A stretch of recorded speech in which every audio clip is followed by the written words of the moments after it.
Hey guys, Assalamualaikum. It's me Nina and welcome back to Nina Story. So hari ni aku akan bawakan cerita-cerita seram seperti yang korang minta. Yelah, aku tahu sebab aku pun dah lama tak buat cerita-cerita seram dan cerita-cerita mistik, right? Jadi hari ni aku decide untuk menyeramkan hari korang. Siapa dekat sini peminat cerita dari Korea? Aku tahu ramai yang suka tengok movie ataupun drama dari Korea. Tapi hari ni aku bukan nak cerita pasal drama ataupun pasal pelakon dia. Tapi aku nak cerita sesuatu yang lagi creepy dari itu. Kalau dekat Malaysia, kita dah tahu tempat-tempat mana yang berpenunggu ataupun tempat-tempat yang menyeramkan. So hari ni aku bawa 3 kisah seram pula dari Korea. Ada beberapa tempat di Korea yang dianggap berpuaka dan sering mengganggu orang-orang yang berada dekat situ. Setiap tempat yang aku nak story dekat korang ni mempunyai latar belakang yang berbeza, tapi seram dia tetap sama. So without wasting any time, let's get started.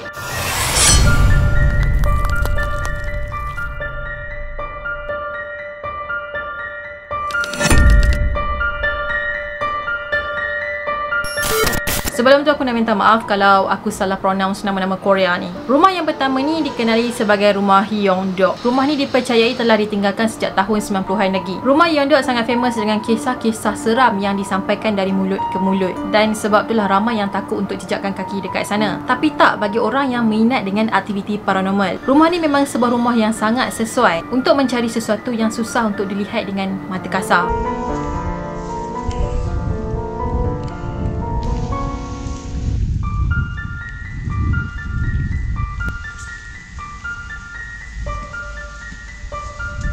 Dipercayai dekat rumah ni ada 700 hantu tentera yang telah terkorban semasa Perang Incheon dulu. Ditambah lagi dengan owner asal telah meninggalkan rumah tu dengan cara yang misteri. Asalnya bangunan tadi tu telah dijadikan sebuah restoran oleh seorang lelaki. Tapi tak lama lepas tu dia telah berpindah keluar sebab bisnes dia tak maju. And then masuk pula penyewa lain dan menyewa bangunan tadi. Diorang pun mengalami masalah yang sama dan kemudian diorang pun tinggallah tempat tu. Penduduk dekat situ diorang kata diorang ni pernah mendengar suara orang yang dah mati. Atau lagi tepat lagi diorang ni mendengar suara-suara yang pelik ataupun suara dari benda tu. Rumah hantu Yeongdeok terletak di lereng Bukit Yeongdeok, iaitu di wilayah utara Gyeongsang. So kalau korang nak ke sana boleh naik bas, boleh naik kereta dan juga boleh juga naik kereta api. Perjalanan nak ke rumah tadi ambil masa 4 jam je dari Bandar Seoul. Rumah ni mempunyai 2 tingkat dan ada ruang kecil di bawah tanah. Yang menariknya rumah ni berdepan dengan laut. Bila kita tengok je rumah tu, kita tahu yang rumah tu dah lama ditinggalkan. Dengan ada contengan dekat dinding dan juga rumput yang tumbuh meliar di sekitar rumah tu. Rumah ni juga diperbuat daripada 2 bahan, iaitu batu dan juga papan. Pernah ada yang datang dekat situ untuk explore. Tiba-tiba diorang ni rasa sakit kepala. Bukan tu je, sepanjang exploration diorang akan terasa seram sejuk sepanjang berada dalam rumah tu. Menurut cerita penduduk, pernah terjadi satu kes yang mana ada seorang gadis bunuh diri. So sejak dari kejadian tu, diorang selalu ternampaklah hantu gadis tu merayau-rayau dekat dalam bangunan tu. Bila kisah seram pasal rumah ni makin famous, mestilah akan ada tim paranormal yang datang untuk test. Betul ke rumus yang diorang selalu dengar ni? Dan betul ke ada penampakan gadis yang telah bunuh diri tu? Diorang pun akan buat satu sesi uji nyali untuk mencari kebenaran sama ada betul ke tak benda-benda tu wujud. Biasanya diorang ni akan diganggu dengan benda-benda yang pelik yang ada kat dalam rumah. Kadang-kadang tu diorang terdengar macam orang menangis dan suara gadis yang ketawa nyaring.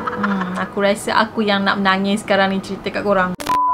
Tapi ada juga cerita yang mana tim paranormal ni telah terjumpa dengan hantu tentera yang siap berpakaian seragam. Masa diorang masuk tu, diorang tak nampak apa-apa lagi. And then kemudian diorang ternampak ada 2 hantu tentera yang berpakaian seragam ni tengah buat ritual. Ritual apa aku tak pasti. Berdasarkan cerita, tapak asal rumah tadi tu adalah sebuah kubur. Kubur-kubur yang ada kat situ tu pula berusia ratusan tahun. Dan rumah tu pula dibina atas kubur-kubur tadi. Gila kan? So kubur-kubur tadi tu sebenarnya tentera yang telah terkorban semasa menentang Korea Utara pada tahun 1950-an macam tu. Part yang paling creepy tu, ada ratusan mayat dekat dalam kubur tadi tu tak pernah dikeluarkan ataupun tak pernah dipindahkan. Jadi rumah tu memang betul-betul dibina atas kubur, bukan atas bekas kubur. So sampai ke hari ni dikatakan masih ada lagi sisa mayat yang berada dekat bawah rumah Yeongdeok tadi. So disebabkan keseraman rumah ni, rumah Yeongdeok telah tersenarai antara tempat yang terseram di Asia. So kita akan masuk kepada second story.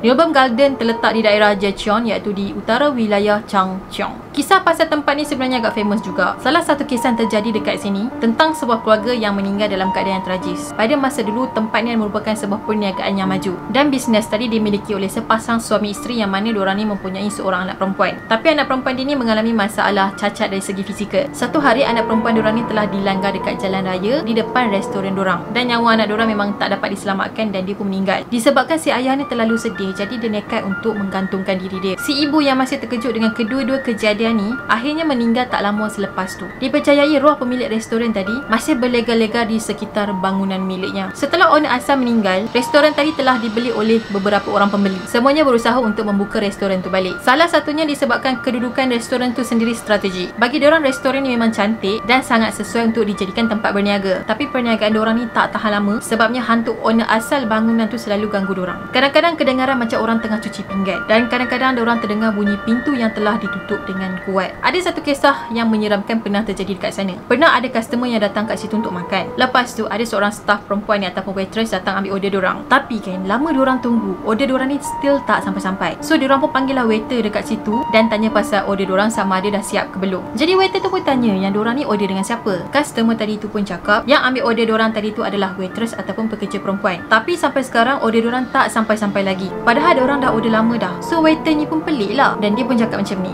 maaf, kat sini semua pekerja lelaki, diorang tak ada pekerja perempuan.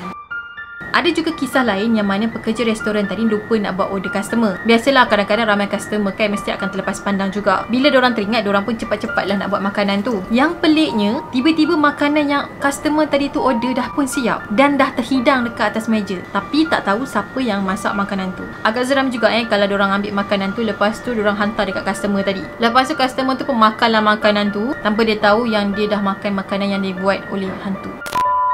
Ada juga cerita lain yang mana restoran tadi telah dikemas oleh penunggu dekat situ. Kisahnya, pekerja diorang ni balik rumah tanpa kemas meja makan yang terakhir. Malam tu memang terlalu sibuk dengan customer pun ramai. So bila customer terakhir keluar dari situ, diorang pun tak kemas meja yang last tu. Diorang plan esok je lah kemasnya sebab diorang pun dah terlalu letih. Tapi esoknya bila diorang masuk ke restoran tadi dan nak kemas lah meja yang last tu kan, yang seram tu meja tu dah siap berkemas dah. Dah bersih dan siap dilap lagi. So siapa yang buat? Benda tu bukan ganggu staff-staff dekat situ je. Tapi ada juga cerita yang mana dia pernah ganggu customer kat situ. Pernah ada kes ada customer diorang ni telah ditampar oleh seseorang dari belakang. Masa tu customer ni tengah main-main makanan diorang, maybe kuis-kuis macam tu lah kot. Tiba-tiba diorang ni kena tampar dari belakang. Bila diorang tengok tak ada siapa pun. Bila dah banyak kejadian yang menakutkan terjadi, so customer ni dia dah mula takut nak datang kat situ. Akhirnya bisnes pun semakin drop dan owner restoran terpaksa lah gulung tikar. Newbern Garden akhirnya terpaksa dihentikan operasi. Kemudian bangunan tadi telah dibeli oleh seorang paderi. Paderi beli bangunan tadi tu bukan sebab dia nak buka bisnes dekat situ. Dia beli sebab dia nak biarkan penunggu dekat situ tenang dan berehat tanpa mengganggu sesiapa. Dan sekarang ni rumah tu telah dijadikan sebagai tempat untuk memburu hantu. Tapi aku rasa hantu dekat sana tetap tak boleh berehat dengan tenang sebab selalu diburu.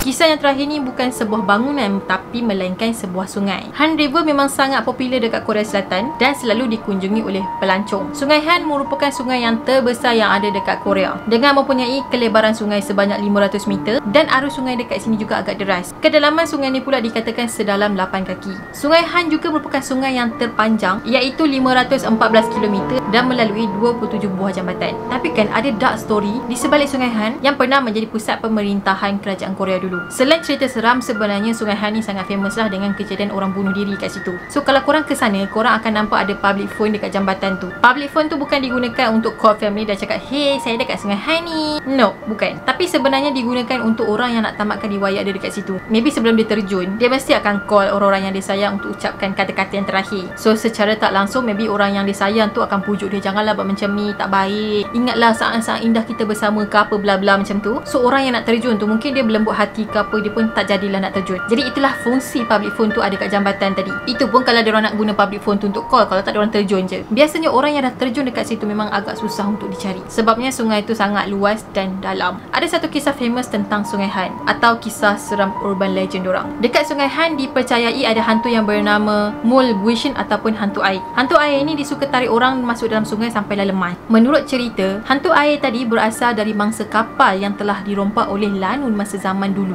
So mangsa-mangsa yang telah meninggal tadi tu telah muncul menjadi hantu air. Orang Korea percaya jangan terlalu dekat dengan sungai. Kalau tak, diorang ni akan ditarik oleh sesuatu yang menyeramkan. Ada satu kisah seram yang pernah terjadi dekat Sungai Han ni. Dikatakan kalau kita drive kereta lewat malam, kita akan nampak seorang perempuan yang berdiri dekat tepi jalan. Ramai orang yang dah pernah jumpa dengan perempuan misteri ni. Biasanya perempuan yang diorang jumpa ni pakai spek warna hitam. Tapi Tapi sebenarnya tu bukanlah spek hitam, melainkan mata dia yang berlubang. Maksudnya dia tak ada biji mata. Bila tengok lebih dekat, akan nampak lubang hitam yang macam dikorek, yang mana sepatutnya dekat situ ada biji mata, tapi tak ada. Jadi dia melopong gitu. Tapi kalau tengok dari jauh memang nampak macam dia pakai spek. Creepy siap. Kisah ni mula jadi sebutan ramai bila ada beberapa artis Korea yang terserempak dengan benda tu. Diorang nampak perempuan tu duduk atas jalan, lepas tu nak kejar diorang. Kemudian stesen TV Korea pun panggil lah orang yang pakar dalam bab-bab mistik ni untuk menghalau benda tu. Ramai rakyat Korea beritahu perempuan tadi tu sebenarnya telah dibunuh dekat situ. Jadi dia adalah roh perempuan yang berusia sekitar 20 tahun. Dan dia sebenarnya mati disebabkan kena cekik. Tapi ada yang tak percaya dengan benda-benda halus ni. Diorang kata kawasan Sungai Han waktu pagi-pagi tu agak berkabus tebal. Jadi apa yang diorang nampak tu mungkin kabus atau juga mungkin halusinasi diorang. Tapi pendapat diorang ni memang ditolak oleh orang-orang ataupun saksi yang pernah terlibat dalam kejadian tu. Sama lah orang kata, aku pergi situ tak ada apa pun, kau ni nipu je. Dia yang dah kena mestilah dia tahu kan. So bila orang yang tak ada kat tempat orang tu, mesti dia kata benda tu tipu je. Jadi aku akan share dekat korang lakaran gambar hantu tadi. Dan lakaran hantu ni telah digambarkan oleh orang yang telah diganggu dekat sana. Alright guys, itu sahajalah perkongsian aku pada hari ini. Dan aku harap korang suka dan rasa takut sikit lah kan. Walaupun tak adalah menakutkan mana pun. Aku tak tahulah korang meremang ke tak, sebab aku yang bercerita seorang-seorang ni, aku pula yang meremang. Dan kalau korang suka video aku, make sure korang subscribe, like dan komen. Jangan lupa untuk share sekali, okay? Dan follow juga aku di Instagram. Kita akan jumpa lagi in next video.